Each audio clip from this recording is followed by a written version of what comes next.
in the trades, you can make a lot of cash and you can make it quick. Mm-hmm. So you guys that are listening, you need to check yourself.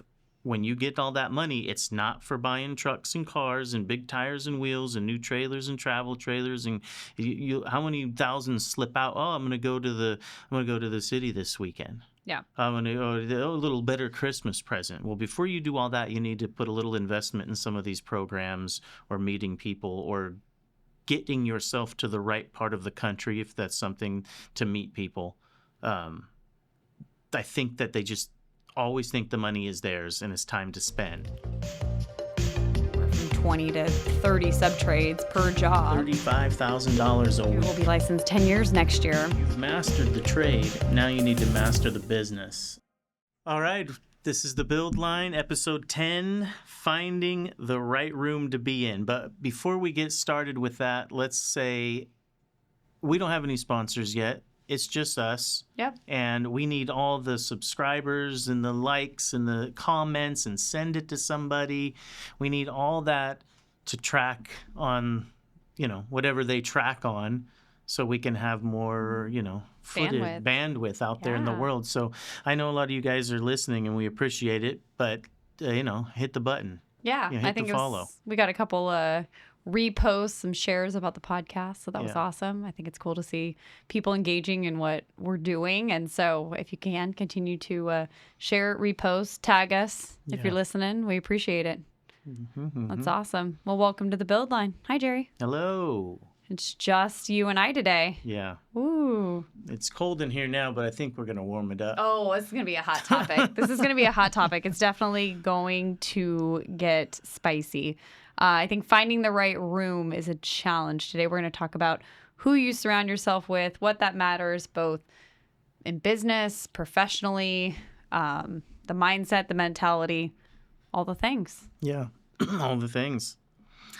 Well, what do we want to start with? Do we want to go positive, negative? We want to talk about what being in the wrong room does for you? Yes. I think the wrong room. I think we start with wrong room. Why it's wrong room, and then we move into what is the right. Let's end on a positive. Yeah, there we go. There we go. I like that. I think that'll be good. Why don't we kick it off with some story time? Let's talk about the wrong room. Have you ever been in the wrong room, Jerry? What's the wrong room look like? Man, it doesn't look like this one. The wrong room, you'll know it when you feel it. That's one of those things. It's hard sometimes to tell that you are in the wrong room because you're in the room. You got there somehow. Yeah. Yeah. And you can easily get sucked into the wrong room lifestyle faster than you can get out of it. Yeah. The devil has a harder grip, essentially, if you said it, and sometimes you don't even know you were in the wrong room till it was too late, until you saw the light on the other side. You can get in your own brain and think, these are my people. This is where I should be. It's an interesting kind of feeling when you're growing and finding these things out. Yeah. And I think that's both personally and professionally, 100%, right? As a business owner, or if you're trying to extend your career or, fitness goal, personal wellness, anything like that. I think the room that you're in determines what feels normal. So if you surround yourself with people who, let's say, party all the time, living for the weekend, it's 3:00, I'm clocked out, I'm going out, we're hitting happy hour, all that feels normal because that's what you surrounded yourself with. Yeah. And so there's this notion of, is this the best thing for me, doesn't come into play because you're so focused on the noise and the other things that are all going on around you that you don't. Nobody's telling you should probably be hitting the computer and not the bar. Correct. Yeah, because that's who you've chosen to surround yourself with in the company that you keep. Yeah, the idea that I worked hard today, so now I've earned this. I guess in America, we're really programmed to think that. That's how it works. I've worked hard, so I've earned it. But man, you could really slip into a bad habit. Yeah, and feeling like that's okay. It's okay. Everybody else is doing that. And I think once you have I think it takes a long time and some introspective look of too big of a word for you? Yeah, Sorry. that's Sorry. Too big. Don't ask you. I think it takes some self-reflection to know, is this where I want to be? And this is where I want to go. If you feel comfortable, you probably need to reevaluate that, because that means you're not putting yourself out there to feel uncomfortable. Yeah. And that seems to best when you're uncomfortable, like working out, your muscles hurt, and then in a year your reward is looking good. And the same goes with your brain and all that. And I've been stuck in that. I've been in situations, where I was like, oh, I feel totally uncomfortable here. Let me go back into this comfortable room. And it was the wrong room. Yeah. And I've dealt with that for years. And I see a lot of friends and family that still kind of deal with that. And that's tough to watch. And it's not something you can talk to somebody, I don't think, too much to get out of. They have to really make that jump themselves. You can invite them into your room, but they can easily just turn around and leave. Yeah, I heard it put well, comfortable rooms equal comfortable lives, but not exceptional ones. Yeah. So if you are just living comfortably and you're not pushing yourself, you're, like you said, that's just the norm. I'm okay with that. That's fine, but don't expect anything big from it. Yeah. What do they say? That I see it on the reels all the time. It's like 150 a year is like the comfortable to where people stop pushing themselves. You're making 150, you can shop at Whole Foods, you can have a new truck, you can do this, but people stop kind of giving that extra effort to get them over the hump. Yeah. And I think it's interesting because I believe our generation feels that 150, well, that's more than my parents made. That's more than most of my peers maybe make, depending on what industry you're in. So that feels okay. But when you factor in inflation and cost of food and all the other pieces, is 150 really? It's not that much compared to maybe what our parents made and what the actual value is that's out there. Yeah, if you know where it's at, if you're not sticking your head in the ground, I think once you get past that, you start knowing what more is out there. But for most people, I don't think a lot of people, if you look at it and you Google like the average or the median income and stuff, most people aren't even making 100. So when they get to that, they kind of get up over that. They stop seeking. So then it's good, And, but if you get in that room, so you're stuck. Yeah. Got to get out. Have you ever had anybody doubt you in that and talk about that leaving from the wrong room to the right room? Do you have a good example of anybody that's doubted you and you knew you were in the wrong room? Nobody said anything to me. I wish people would say more. If you're listening, let's hear it. Talk shit. I have a couple friends that, give me a hard time, but they're not doubting me. They're putting me out on Front Street saying, hey, Jerry, you said this wrong, or you need to snap out of it, or whatever the situation is. But I think I've been self-aware, I think, more often. And I've smelt the stank of people's hate and kind of went away from that, or things like that. I haven't had any upfront haters. I haven't had it. Nothing from like family or close friends it's or just anything? It's a drift away for those people. Or I drift away, or they drift away, or they might say things, but nothing like direct. Yeah. And they know, I just tell them, flat ass, the truth, and they don't want to hear that. That's the problem. I think I catch them before. Mm-hmm. Because when you get to a point where your head's strong and you're running, you're like a sure train and you're busting down walls. And so the weak see it and they don't like it. Yeah. And, and then in so many words, without even thinking, you've already brought their flaws up. Mm-hmm. Hey, you're a fucking loser or whatever. And you didn't even say that, but your actions showed them. Yeah. Do you think it's fair to say, and I think that some people, maybe they don't want you to fail, but they don't want to see you change, right? Change is scary. Change is hard. People don't like change. So they would rather see you not change. Yeah. Sounds like you might have somebody that hated on you and didn't want you to change. I got that a lot. You got that? Really? I got that a lot. I think it's funny. I think in like professionally, career-wise, the biggest thing I could say is, for both Steve and I, is this mentality when you've worked in commercial construction that is like, well, you're going down to residential, like you're slumming it, Yeah. right? Like Yeah. there's just this mentality about it of like, oh, you guys doing that little residential thing, and Yeah. Still, I think they kind of. it's kind of crazy, and it's interesting because I feel like that mentality is it's that the quality, you can't say that it's not the quality. You can't say that it's not, well, it's just easier. Well, is it really easier? It's not. It has the same problems. We had Chris in here, and we talked all about it. It's the same problems, the same emotions, same mentality.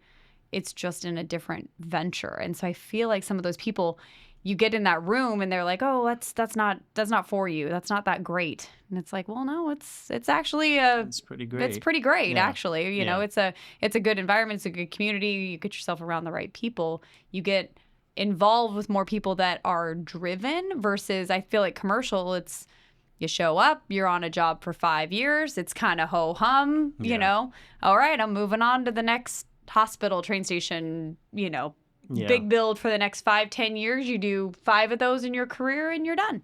Yeah. And that's it. And so you can't help but fall into that monotony, Yeah. right? And then you just kind of get in this, I feel like this bitter aspect, whereas I feel lucky in what we do now because it's constantly changing, it's constantly moving, but we're also around more individuals that want to push themselves. I feel like if you're a business owner or you work so closely with somebody who's the business owner. I mean, I was 5 managers deep from the owner of the company. Yeah. So it's like when you get around that a little bit more, I think you get more of that fast-paced environment, but also a mind shift. Yeah. So that you're going to do something. Well, slumming it down here in residential, there is a lot of guys that are stuck, at whatever level, and there's on a subcontractor level in a big house or something, you'll have maybe 3 or 4 of these guys, and you'll hear it. You'll hear they're kind of bitching and moaning and shit talking and whining. I mean, how many conversations have we had about so and so's whining and crying? Like, get over it, grow up. Yeah. If you're whining about something, it might not be your fault. Yeah. Because that means somebody brought something up to you and poked at you a little bit, and then you cried. Yeah. Why? So why, right? These guys don't reflect a lot on that, but slumming it down in residential, I've had that feeling. I've definitely still to this day, people will be like, oh, I'm a drywall contractor, and they go, oh, yeah, okay, whatever, Yeah. Yeah, and so it's like, yeah, I get that. I still feel that sometimes, and then sometimes I want to jump out and go, strangle them and go, this or that, or I'm doing, or kind of praise myself, but then I'm like, then I'll be labeled as the arrogant guy. Yeah. Look at him, he's better than us. Do you think that that's the case? Do you think that that's I'm better than you, or do you think that your confidence, and I think this goes into this transition of how do you find the right room, your confidence of what you're doing comes from outside people before it comes to the people closest to you? Say it again slowly.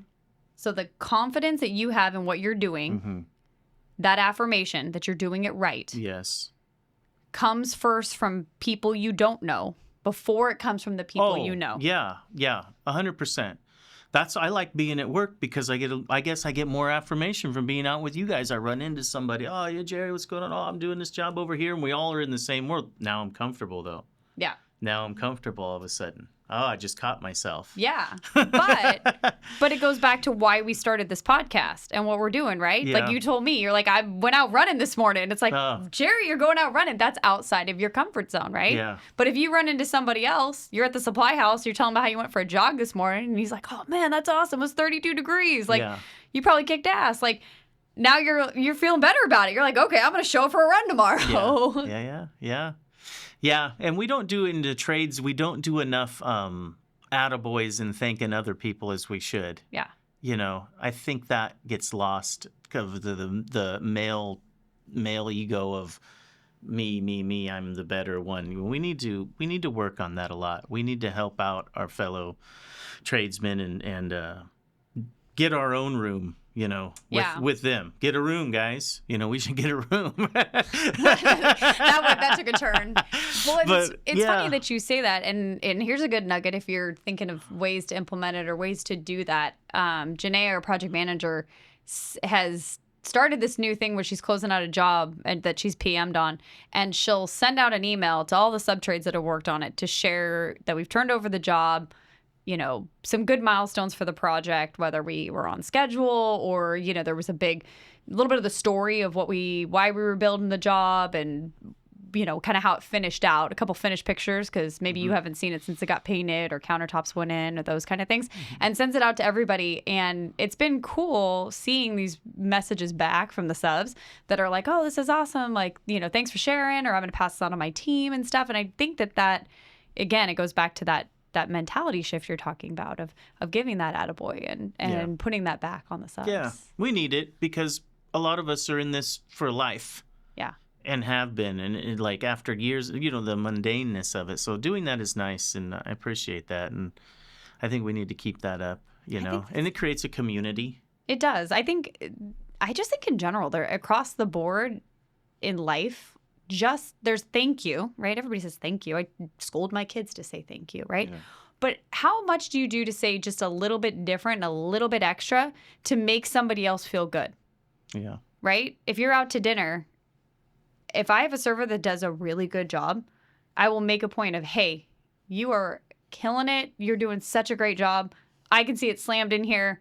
We didn't have to wait. You got our drinks right away. Like, you're kick-ass at your job. Yeah. Right? And it's saying thank you, but it's saying thank you in just that little way more that's going to give them such that boost. Yeah. Right? How would that go over? Yeah. You did that to everybody you saw. We need that in humans. We need to do that. That's a good idea. I'll do better. Okay. I appreciate your commitment to that. But let's talk about the real thing, because, you know, these guys know we need to get into a room. And I've struggled with this right now. I mean, you go and you join an association or some sort of program that you pay money for, okay? And sometimes they're thousands of dollars. Yes.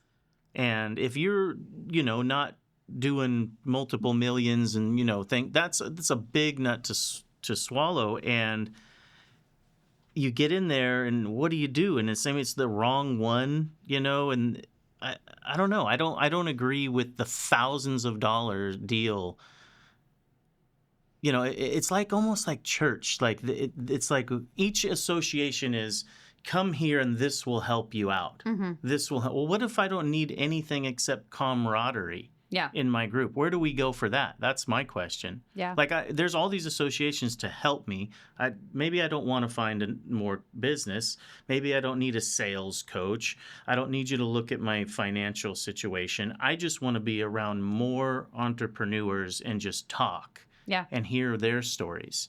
There's not enough of that as far as I know. Yeah. You know, but I think that would be a really important group to have. I agree. That was actually one of the questions we got when we put it out there to Instagram was, have you guys thought about starting some kind of entrepreneur / business owner, mentor, camaraderie group? Have you thought about it? I don't know. I mean, yes and no. I think that's a hard space to be in because having been a part of those groups and those organizations like you've described, I think it is hard locally to do that. It would have to be business owners not within the same industry.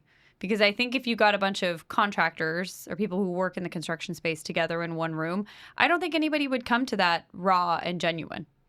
I don't think we've done it. We've done it with other construction business owners in non-competing markets. And I think that's why it works better because you can come and you're not worried about Joe Schmo who you're bidding against next week, knowing really what your problems are, because we're not really inherently built to share those, nor do we feel like we want to in our markets. So I think if you're going to do that, it's like you almost need to get the guy who owns, you know, the car wash, and then you get the guy who owns, you know, the car detailing and those kind of things in a group together. I think you got to do not in the same industry. I'd like industry specific. You think you'd show up genuinely? You'd show up genuinely and say, you know what, actually, last quarter sucked. I actually tanked it on my revenue. Yeah. And say that number. I'll tell you right now, I'm about $70,000 in the hole.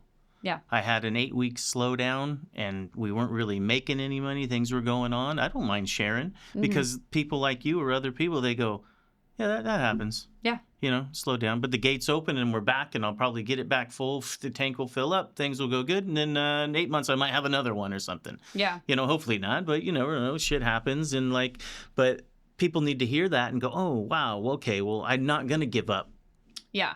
and how can I let this not happen next year?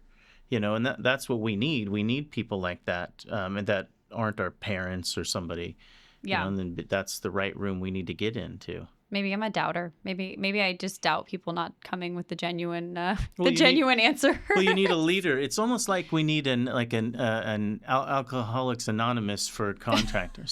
You It come doesn't in leave and the you say, room, the sanctity of the room. yeah, hi, my name's Jerry. I fired 3 people today, and might have one more tomorrow. We'll yeah, see. yeah.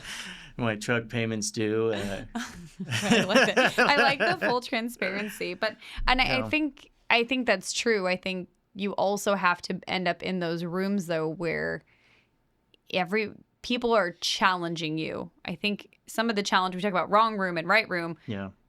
The right room are the people who will step up and challenge you, and they would ask you, okay, well, why are you 70K, right? Yeah. What are you doing, to backfill that? Is that a trend? Is this a seasonal thing? Like, Yeah. they're challenging you and asking you the questions to push you so that you're not having the same conversation come, this time next year.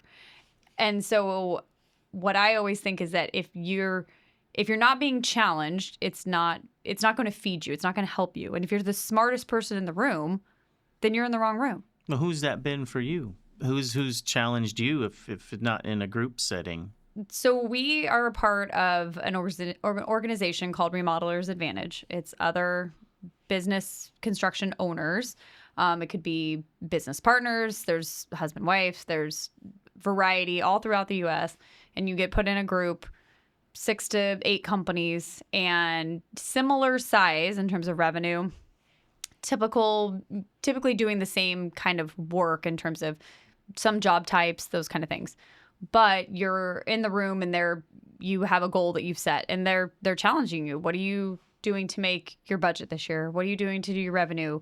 How are you diversifying? So they're asking you those questions. And so for us, that was a huge turning point for our business of getting in the right room, because I feel like we were good at what we did. Steve and I were good project managers, and we knew how to build, but we'd never been business owners. And so we had gotten the advice from a mentor of ours, and that really put us in the right perspective of being around the right individuals who had been doing this longer than us. And that was always our mentality when we came to this. You guys have been doing longer than us. What's the pitfalls? What are we going to run into that could be a problem? And those groups have changed, and we've evolved, and we've moved groups as we've grown in revenue and in size and the type of construction jobs that we wanted to do. And it was always challenging for us. And once it stopped being challenging, then it was like, okay, we need a different room. And those gave you confidence. Yes. Once you left, because you felt like you had a little bit of an answer. Yeah, and some clarity. And then what you don't know as a business owner. I mean, we kind of have the card stacked against us in that we're not old, I guess. I don't know. Maybe I'm middle-aged, whatever. You're not there yet. Not there yet, but we haven't been doing this for 20 years, right? We haven't made all the bad mistakes. So the goal in trying to put ourselves in those spaces is, what did you do wrong?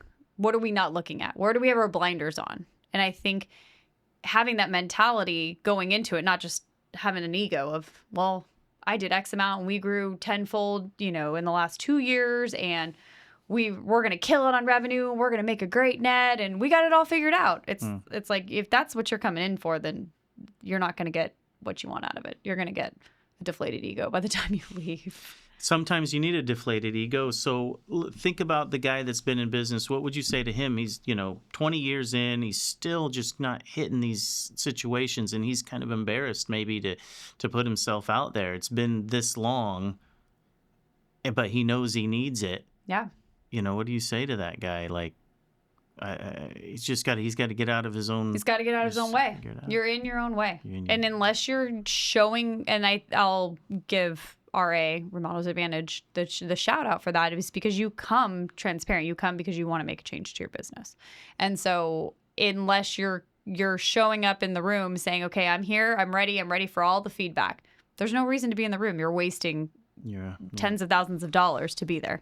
And the amount of money is kind of, it's there to join it because then it kind of means you're serious. If you can put up that money, it's not like you just went down and bought something that is that kind of why they do that, you think? Yeah, I mean, they do facilitations, and they have facilitators that run the meetings, run the group, put the groups together. I've heard a lot of great things about it. Yeah. And I mean, there's other groups out there too. There's Builder 20. There's all kinds of other industry focus. I think the thing that's lacking though is I don't know if there's anything like that for sub trades. I always hear, for general contractors, there's various groups, but I don't think there's really one out there for sub trades. We're not allowed to have that stuff. No, it's too much group. I've heard people cry at this Remodeler's Advantage. Have you seen people cry in there? Really? Yeah. They do, because I really think it's your opportunity to really be vulnerable and to really put it out there, because for the most part, you're keeping it all together for your employees, maybe sometimes even your spouse. Wow. They don't even know how bad it is because they've sheltered it from maybe their husband or their wife or what's actually happening. So it's interesting. It's interesting too. And there's some people that have shown up to meetings where they think they got it all together and they got it all figured out, but they don't. You're sitting there, you're having a conversation of, hey, I'm looking at your books, I'm looking at your financials, and how are you making payroll next month? Because if I'm looking at this, you have no money. That's a very hard and real conversation. Yeah. Maybe you need to look at taking out a line of credit against your house, right? Because according to this, you have X amount in payables, and you have payroll, and you have no money in the bank. What are you going to do? That's a hard conversation. That's tough when you've put your whole life into it. You have it, but you have to really feel like those individuals are going to give you that feedback and show up expecting that. And so that's been a really uncomfortable place to sit sometimes, giving that feedback and getting that feedback of really calling you out. If you have something that you share, you write a letter, you put your letter out there, you say, this is going on in the company, this is my challenges with these employees, this is what you're doing. I mean, we had to sit in a room and get feedback on how we had staffing, why we had people on staff. So that's a hard internal look. So if you're asking to be in the room, be prepared. It's not going to be a comfortable. But you'll come out of it great. Everybody that I know, and I've known about this Remodeler's Advantage at least a decade, and every contractor that I know that has done and went through the program and continues to kind of do it is a good one. Yeah. So I haven't even been there, but I can tell just based upon the people that I know, it's a good one. It is, yeah. I think people always ask us, they're like, if you could go back and do one thing, what's the number one thing that you would do? What would you suggest if I'm getting started, or I already have a business and I want to do it? That is always my go-to answer. I always say first, like, have you joined a mentoring group? Are you in a mentoring group? Are you in Builder 20? Are you an RA? Who told you to do that? Was that a mentor you mentioned?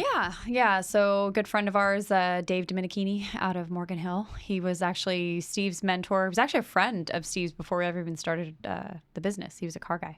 And so he was a member. And when we got started, he let Steve come down, shadow him, figure out all of his processes, what he does, even as much as like, here's my proposal template. Here's how I run it, and here's how I run my business.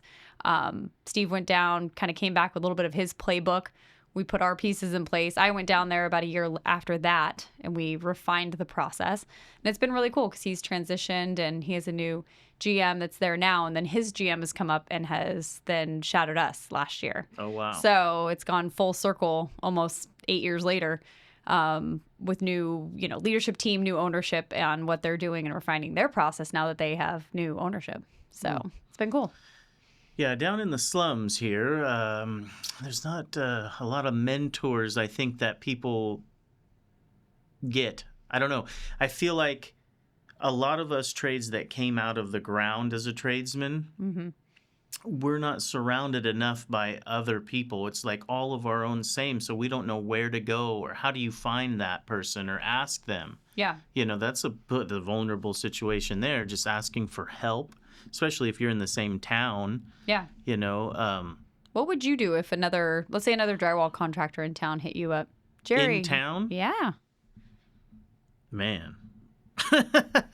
I would just lead them down the right path, I mean, karma is real, and I would just give them the best advice that I could. Yeah. And that's what I would do. Yeah.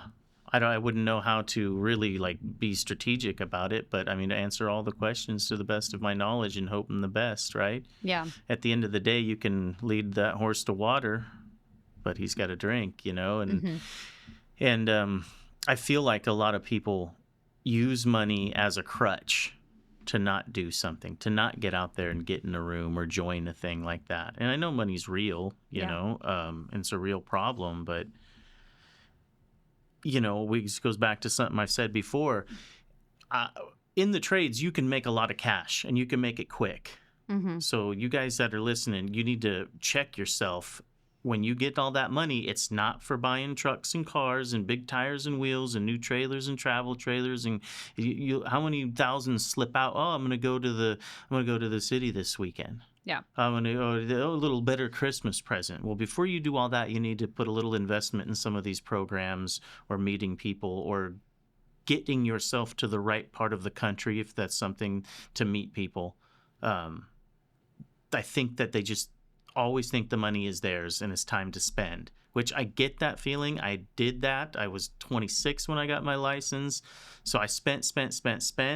I owed the IRS $176,000 and the state half that amount. I've been there. Mm-hmm. And these guys need to budget for training or coaching or something along those lines to get them into the right room. Yeah.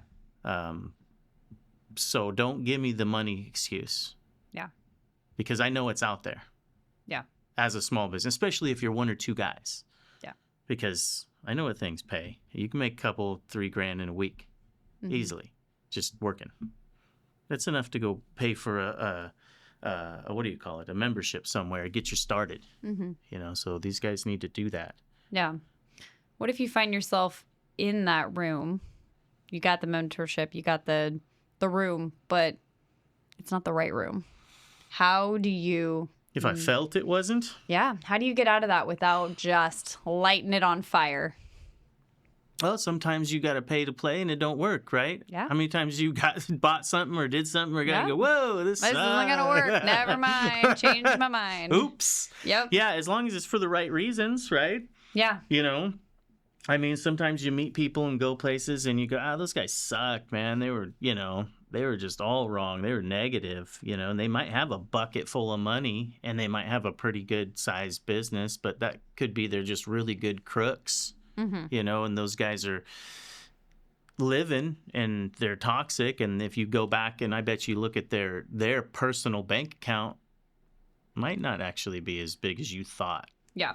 So you need to be able to grow that third eye and be able to sense people's sincerity. Yeah. To know, then you'll know if you're in the right room. I agree. And it's maybe that those people don't want to see you fail, but they don't want you to succeed faster than them. Yeah, that's probably the biggest common one, I'd say. The trip at the finish line. No, man, you almost had it. You're so close. You should have did this. You should have did that. Yeah. Yeah. And I think sometimes it's just putting that, it's not, and this isn't where you need to be. And you don't have to light it on fire. There's a silence, like you talked about earlier. There's a silence distance of stepping back from that, not oversharing. Yeah. Just, I'm going to make this change for me. Real G's move in silence like lasagna. Write that one down. So you just kind of fade away. You do, right? And you let your actions speak for that. And I'm a big proponent of that sometimes the biggest noise you can make is by not saying anything. Yeah, true. Just smile. Just smile and wave. Just smile and wave. But we still haven't figured out where these rooms are we keep talking about. Yeah, I know. I think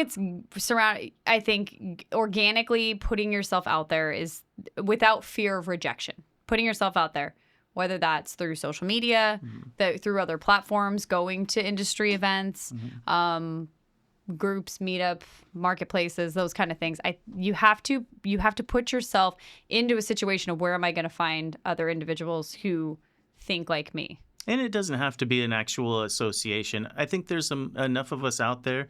If you literally just called and said, hey, you want to have coffee or something and have a good conversation? I'm just going to pick your brain. Seems like we're in the same world. Yeah. You do that with me and 3 or 4 other people. It's a pretty good room. It is. You know, and, Yeah. and that's all we need. It's not like you don't need to actually spend the money and do the thing. You just need to pick up the phone and call. You can. And- but I think that there is sometimes too, there is bang for your buck and what you put in for it. So 2 years ago, Steve and I went to Contractor Coalition. Our friend Brad Levitt, who we had on the podcast from AFT, Morgan from Construction to Style, and then you're gonna have to edit this. Fuck. Nick Schiffer, Nick Schiffer from. NS Builders, And then and I got it. Curious Builder. Okay. And Nick Schiffer from NS Builders put on, it was the second one. It was down in Newport Beach. So we didn't have to go very far. Everybody's traveling from everywhere to come to this. Yeah. And we paid a hefty ticket. It was $10,000 a ticket for us to show up to that room. Wow. Big Okay. money for us to come to that room. Geez. Okay. For 2 days. 2 days we paid for that. We showed up to that room. $5,000 a day. Right? What am I going to get for this? And yes, there is the tangible, here's how Brad priced stuff. Here's how, here's the playbook of how we, do burden labor costs. There are the takeaways of templates, but the amount of networking and the amount of conversations and connections that came from that room paid for itself 10 times over for us. Okay. Being in the same room with those people, having somebody in my phone now that it's like, hey, have you guys ever had this problem? What did you guys do? Right. And having the ability yeah. to do that. So sometimes you do have to pay to play. Hey, on this podcast, I've got a few numbers just in 10 episodes that'll pay off, that I can just pick up a phone and call. Yeah. You're right. 100%. That right there over time. Huge. And it's huge. And is that a decision that maybe if you're in year 1, year 2, you can make and you can pony up the cash to go do it? Might be a stretch. For us, we knew it was going to be a stretch, but we were year 5 at that point. We were like, okay, we need to elevate a little bit more here. Let's elevate. Let's do this. And it was great. We recruited one of our another builder friend we had out of Florida that came with us too, and we've had relationships that have come from that have resulted in us having better brand connections, better brand awareness, trainings that we've been able to do for our team to be more educated, different materials, all those kind of things, as well as just the room of the people that we want to be at the same level with. So all these things are not bullshit. No, not so all of you them. see them on there, you might want to take a risk and jump in one. Yeah. At least put yourself out there and ask around. People love to share and people love to talk about what they're doing. Yeah. It's genuine, Everybody right? loves to talk about themselves. Totally, right? Yeah. When they just start a podcast. But but it is. So ask for that. Ask for that genuine feedback. Is this worth it? Is this worth it for me, right? You see what other people are doing. Ask, hey, should I attend this? Should I go to this? Yeah. Is it worth it? Yes or no, right? We get people all the time that'll ask that. Should we go to this event? Should we go to this industry thing? Name a few. So for us, KBIS IBS is coming up. That's typically in January, February. And so we'll get asked, is it worth for us to go? It's like, That's local? That's usually it's in Vegas. This year it's in Florida. Oh, wow. And so and it's hundreds of thousands of people that will come. It's an international builder show. So you've got everybody from, buy yourself a Chinese sink to every major brand. So this is the one that is usually in Las Vegas. Correct. Is now, okay, yeah, I know that one. Yeah. This year it's in Florida. Oh, okay. And so if you want to go and you want to learn everything about every product and education series and everything else, it's great to go to just to educate yourself. If you've been there before, you got to come with an agenda. You got to come with where you want to go. And that's a good start, but you have to plan. What about all those, because they do all the sessions, and I know you've spoke at a couple of those. Yeah. Are those you got to watch, huh? You'd say. Yeah, you have to come if it's worth the ticket for the education series. If you can go in, you can preview what's offered, who's speaking, maybe people you follow online, YouTube, those kind of things. And if they're there, then make it a point to go check it out and to scope out some of those education sessions, because that's where you're going to learn. Then you're going to be in room with other people that are obviously wanting to be there, wanting to learn about, maybe this person's talking about estimating. We've talked about real life, Instagram versus reality, and Yeah. I've shared some great stories on that one. I think last year I got tagged in some clip about how there's the real things that happen in building, like flooding somebody's house in August from a freak rainstorm. So you talk about the real stuff that goes out there. Now you're in the room with other Yeah. people that are wanting the same information you are. So then maybe you get a couple phone numbers, and so that's really it's breaking it down to, okay, how do I get there? How do I get there from here? Yeah, that's wow. Yeah, but they got to go. You got to get in there. You got to do them. So K-Biz, what else is there? So, I mean, locally we've got NARI here, right? Yeah. So that's if more education in the industry. I find NARI more of a, how do I educate myself across the board, right, for remodeling?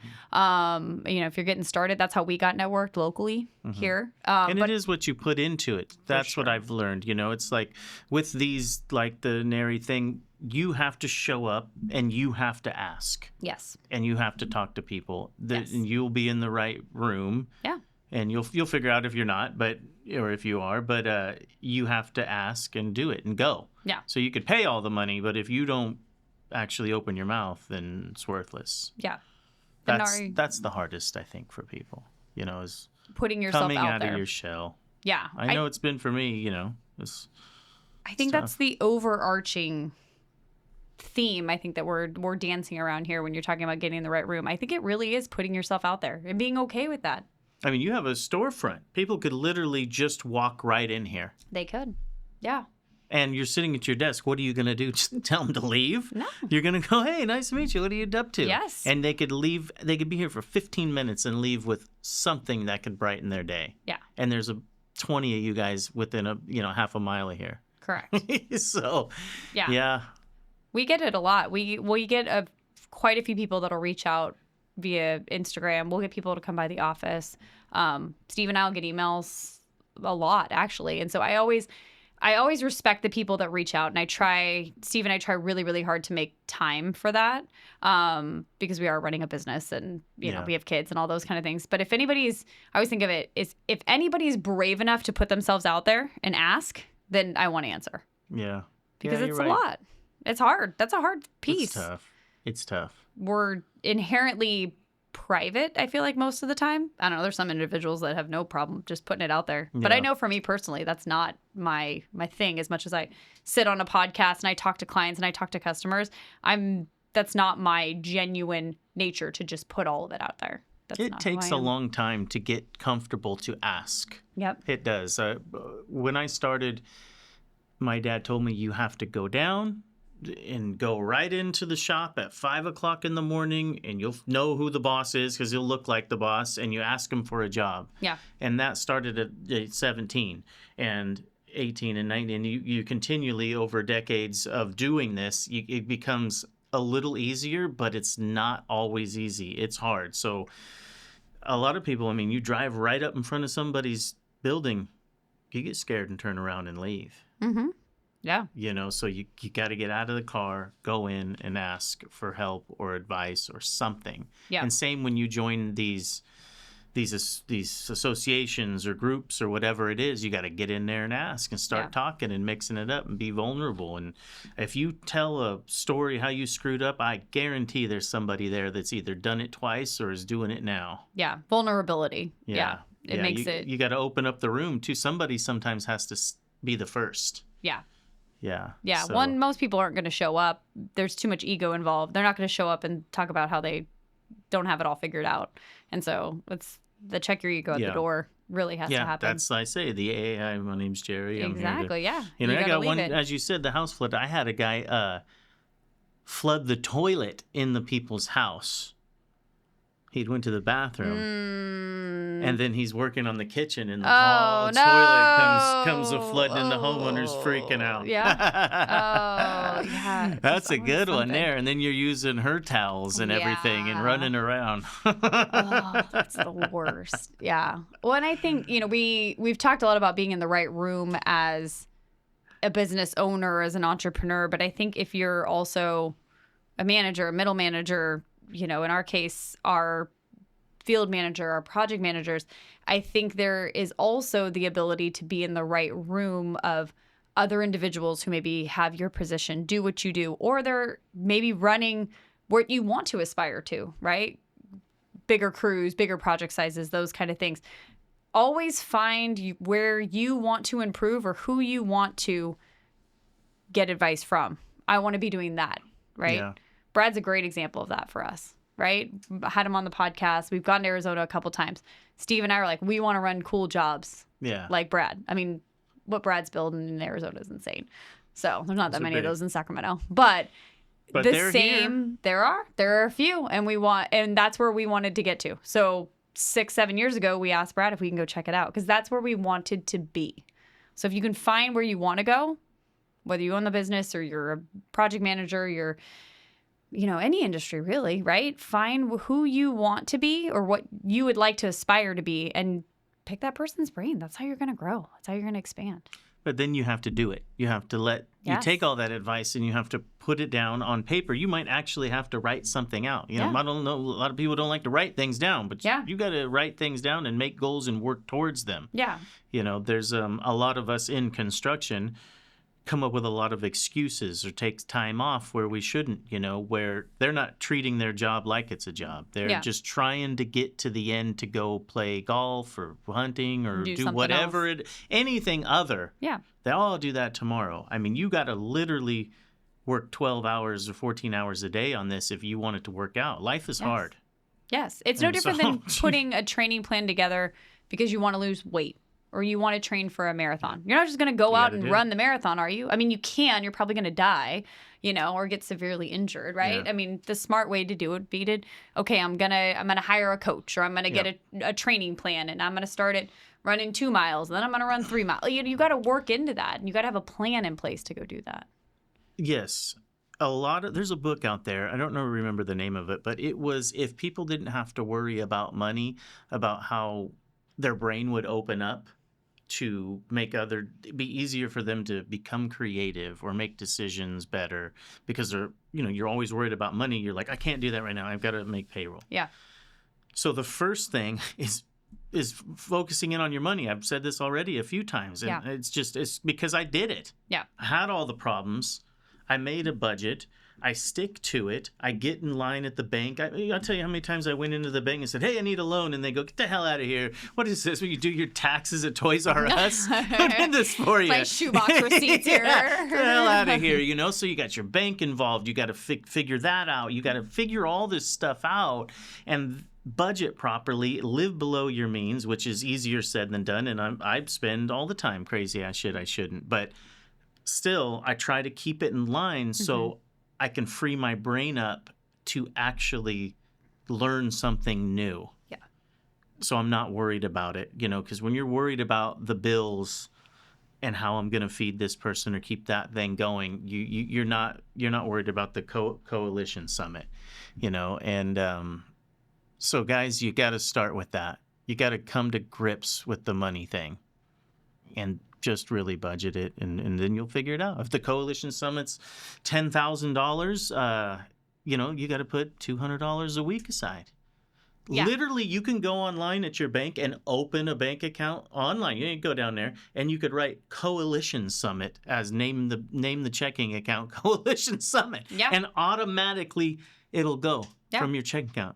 $100, $50. You can do it. You can set it up. It's all out there. The resources are there. You got to use them. Yeah, I think it even has put your head in the sand. Where it even rounds up your change, and if whatever the difference is to the whole dollar, and puts the difference in an account for you. But you got to put the tools in place. Yeah, you got to do it. If we have all these guys talking about all their acronyms and things like that. So you've got to get there, you've got to start somewhere. And I feel every time I talk to somebody, the very first thing they bring up is financing of that. And I talked to, and there was a guy I talked to, I don't know, 6-7 years ago, and he told him revenue I was doing, and he goes, Jerry, you should be spending probably, I don't know, $25,000 a year on either coaching or market, something. Yeah. You can't have it all. You got to spend some of that on building blocks. Yeah. So. But that took somebody else telling you that because you didn't know. You don't know what you don't know. So. Right. Well, now I'm telling you. Yeah. Okay. Do So it. educating yourself, putting, listening to podcasts and Yeah. other things that feed your expansion of where do I want to go. Yeah. You want to go. I mean, I think that's the you overarching piece. wanna- You have to want to make the change. You had to say, you know what? I want to be, like we started this off, wrong room, right? Yeah. I don't want to be the guy at the bar 4 nights a week. I don't want, there's a mind shift that has to say, I want better than this. So it's, Right. I want to be better than this. I need to get out of this mental piece that I'm in. I need to find myself a place that's going to push me, that's going to make me better. That, I can hang around with, I don't want to call them losers, but I can hang around the same group, right? It's going to call to you. It's going to keep the same thing going. You have to push Yeah. yourself to be uncomfortable Yeah. in order to be comfortable down the road. Nobody's saying ditch your high school friends. No. Just pick the time and place for those things. Yes. Like we talked about with a diet. Mhm. On Saturday, you can eat whatever you want, but Monday through Friday, Sunday at 1 o'clock was my rule. I had to be home at Sunday at 1 o'clock to get ready for the rest of the week. Mm-hmm. And then I'm going to kick ass for that next 6-7 days. Yeah. All day long. And Yeah. nobody's going to tell me nothing. Mm-hmm. And I set up at 1 o'clock from 1 to 6 or whatever. I was setting up the whole week. Everything from my clothes being ironed to my gas, my truck, every little thing. Yeah. Lunches made, everything. Because I didn't want any distraction when Monday came to kick ass all week. Yeah. But that's And disciplined. that's Being disciplined and, yeah. and holding yourself accountable Then, yeah. to wanting that. Nobody told me that was one thing that I just figured out on my own because it wasn't working the other way. Yeah. Rolling out of bed Monday and, What's my calendar look like? Wednesday before I figured, okay, I got to figure this out. And then the weekend was here again. Businesses are shut down, right? So, Yeah. yeah, you got to figure it out. And the resources are out there.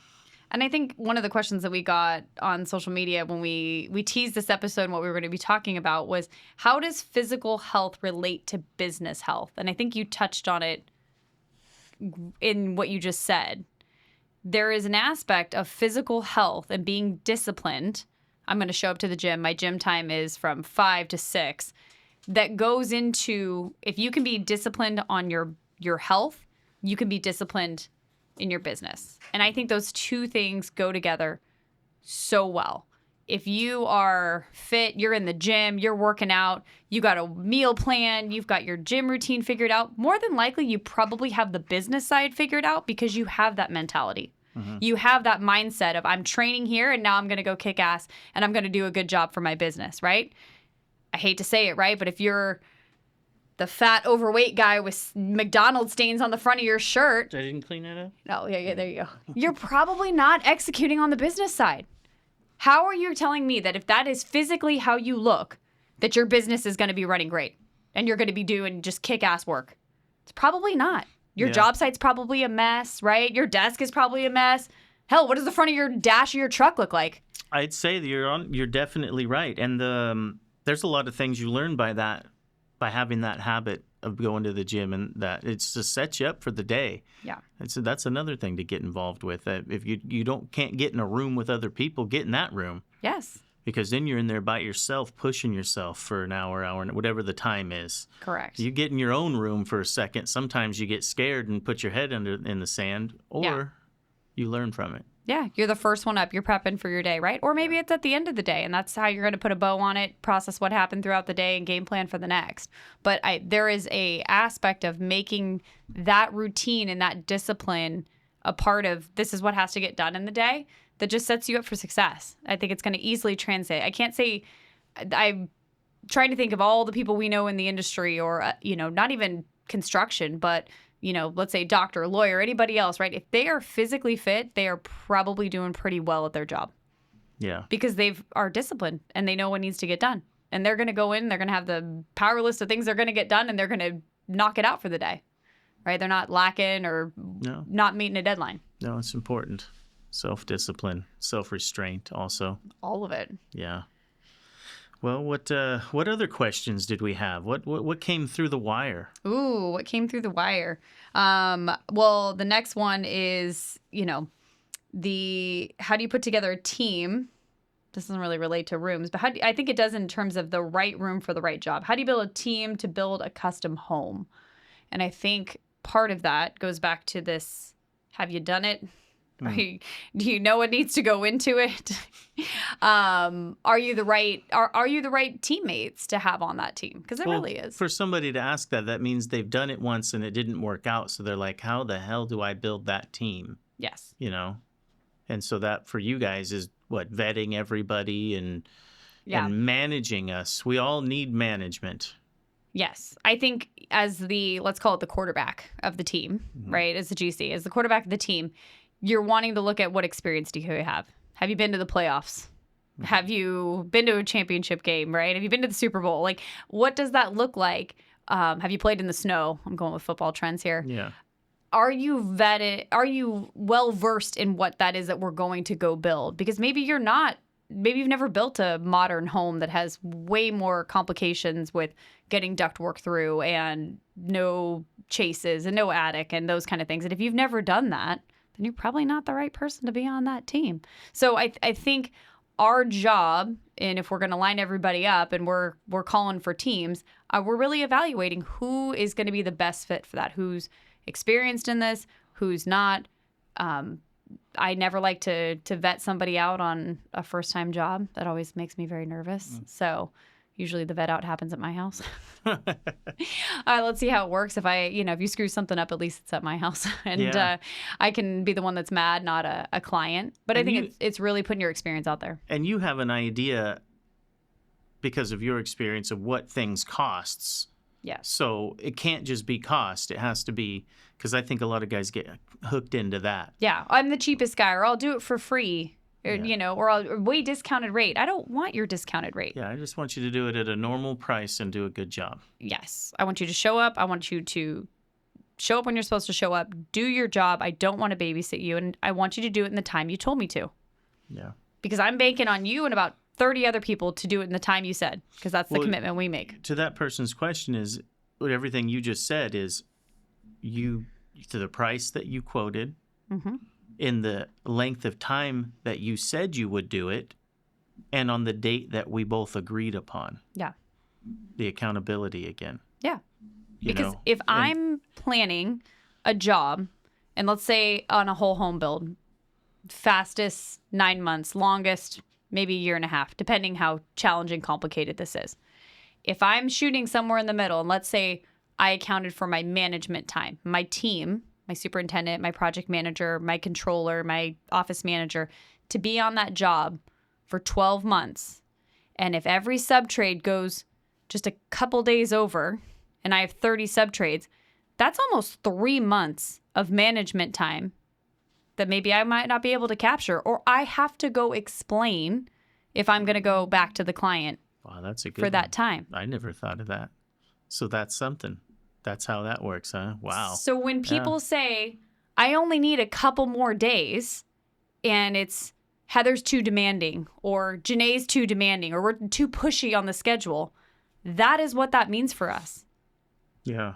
That's and generally, huge. we set for you guys are good. And there's a lot of new guys asking, how long you need, Jerry? How long you need? How long you need? And they ask us. They don't predict our schedule. They ask us in the beginning, 6 months, whenever you're building your schedule. And that's what I think is another trait for a good contractor is asking the sub-trades their specialty thing. Yeah. It's not just because we like to guess at it or we want to hold, you said 12 and now it's 14, right? Like we get it. Everything happens. There's change orders, scope changes, right? We capture those kind of things. But when it's just, we didn't change anything and the drywall's always been the drywall and it's imperfect smooth and there were no changes, but we went 2 weeks over schedule. Oops. Sorry. Sorry, Heather. That's a hit off your bottom line. Sorry. Interesting. Yeah. Wow. Well, I think we have hit on so many hard truths on being in the right room. What do you think is the big overarching theme here, Jerry? You said overarching a couple times. Overarching. Like the big theme, the big takeaway from this. Man, it's just get your shit right and make a plan. Make a plan and stick to it. Start small. If you're in that world, make your plan. Get yourself out there. Be vulnerable and ask questions. Ask for help. look things up. You know, we everything's on the internet like we talked about, but it doesn't have to be. They're still all people. Yeah. So I think being vulnerable and just asking for help, no matter how long you've been in business, because nobody's perfect and nobody's judging it. And if they are, then those aren't the right people to be asking. I agree. I think if no one's challenging you, God, poor Ed's going to have it hard with this one. If nobody's challenging you, they're pacifying you. Yeah. They're telling you what you want to hear. Yeah. You don't need that person. No. And if you're in the right room, they're challenging you. Yeah. They're And that feels asking like you an what you're gonna attack. do. It feels like an attack at first. Yes. But you got to look at who's telling you. Yes. Because if they got it going on, then you might want to listen to them. Yes. Do you want to trade lives with the person who is giving you that advice? Yeah. That's a Yeah. hard truth. If you're getting advice from somebody and you wouldn't want to trade advice, you wouldn't want to trade lives with them. Yeah. That's probably not the person you want to listen to. Totally right. Totally right. Yeah. Just take it. Put your ego aside. Always. Exactly. We'd love your feedback. Again, back to putting yourself out there. If you got any feedback from this episode, drop us a Yeah. line, reach out. Please. Comments, whether here on the Instagram or subscribing. Do we need all those subscribers and things? So please, guys, just start interacting. Put yourself out there. Ooh, I like that. You know, I like don't that. just listen and hide. Listen and say something. I like it. You know, we're all part of the same community, right? Yep. All right, let's see. All right. I Okay. am 2 for 9. I'm like Eesh. the Raiders right now in my record. Let's see who's more important today. Well, see who did their job good. Ooh. The least amount of calls and texts. I got 6 texts, 1 call. Ooh, I got 4 calls, 1 text. 4 calls, that's 7 total. And I got 7. Yeah.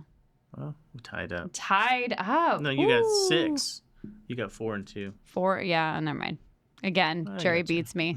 As usual, Jerry is more important than I am. So don't let everybody think that the GCs just, we're the big bad ones and, it's all about us. You're probably The just subs are way more blocking- important. You're probably just blocking everybody stuff. That's what it is. Send them to silence. I'm not taking you right now. Yeah. All right. Well, thank you, everybody. And thank you, Heather. And that was a great episode. And next week we have, who we got coming? Matt Saya Oh, is wow. coming to visit us. So Yeah. sales training, Sandler's sales expert, just all around the sales guy, sales Yeah. guru. He's awesome. Sales coaching and things. That's another thing. Take that class. Yeah.